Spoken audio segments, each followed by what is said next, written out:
Although it remains ridiculous to call a four-door car a coupe, the 2022 Mercedes-AMG GT53 is nevertheless a useful sedan with traditional coupe-like performance. It may not have the ultimate predator instincts of its GT63 sibling, but the GT53 works just as well as a canyon carver as it does a grocery getter, and it takes just the turn of a dial or the push of a button to hone it for either task. Numbers first. Freshly updated for 2022, hence this test, the 2022 GT53 produces 429 horsepower with 384 pounds-to-foot of torque and rushes to 60 miles per hour in just 4.1 seconds. Once it's up to 60, the brakes will haul the GT53 to a stop in 111 feet. The power is effective but hard-working on account of this AMG's 4,611 pound curb weight. It still passes the quarter-mile mark in 12.8 seconds at 105.9 miles per hour. On the skid pad, expect 1.00 grams in lateral acceleration, while the car turned in a 25.4 second lap of our Figure 8 course at an average of 0.75 grams. These are all good numbers, but what do they mean in the real world? They mean the GT53 is one very fast four-door, and you'll never have an issue keeping up with traffic, bursting from an entrance ramp at speed, or carving up your favorite back road. Its performance data isn't hugely better than that of the GT43, but that car launches hard and then trails off. The GT53 feels stronger overall. It's easy to achieve extra legal speeds wherever you are. In fact, fortunately, the standard head-up display ensures you know exactly how fast you're going. The HUD is also handy for a quick readout of navigation instructions and other data. In comfort mode, the GT53 is easily one of the most livable AMG models.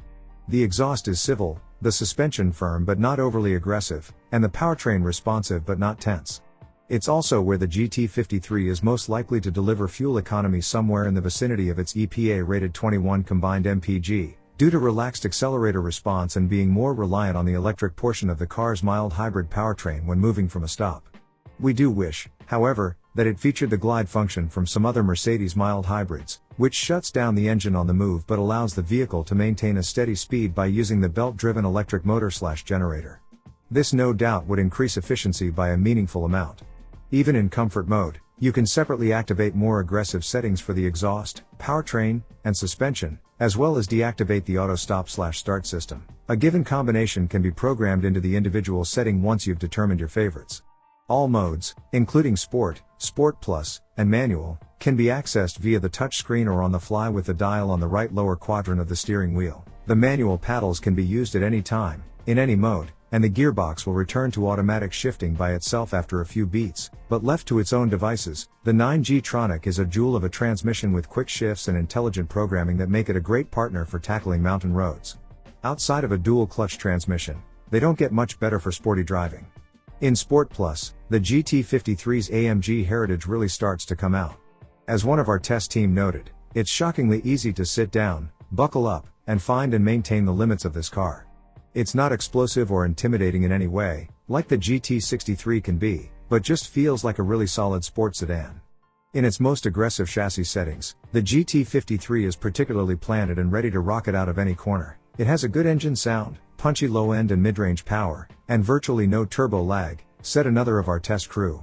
Overall, it may not feel like a traditional AMG, but the GT53 has a personality and purpose of its own.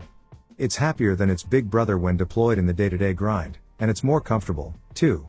It's not quite an AMG light. The GT43 is perhaps a more appropriate car for that moniker, but more an AMG with a lighter personality.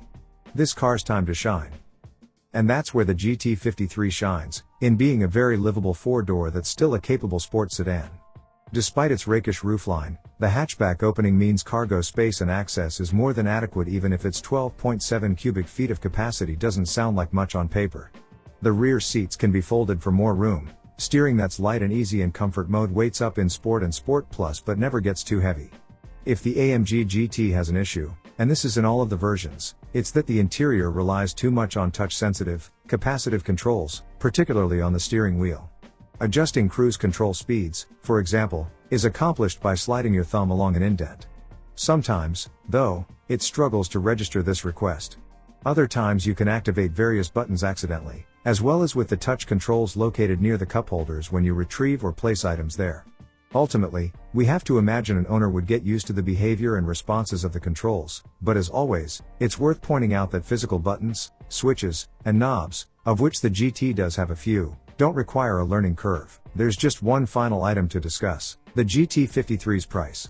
The car starts at $103,650, while our test example topped $128,000 with options such as a Napa leather-wrapped AMG performance steering wheel, panoramic roof, cabin air fragrancing and ionization, AMG performance seats, 21-inch forged cross-spoke wheels, and night package, among others.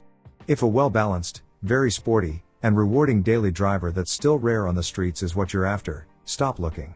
But if you're more drawn to outright performance, and if you find the GT53 doesn't have quite enough grunt, our Cars as Tested sticker is knocking on the door of the roughly $140,000 GT63. And in this price bracket, what's 12 grand among friends?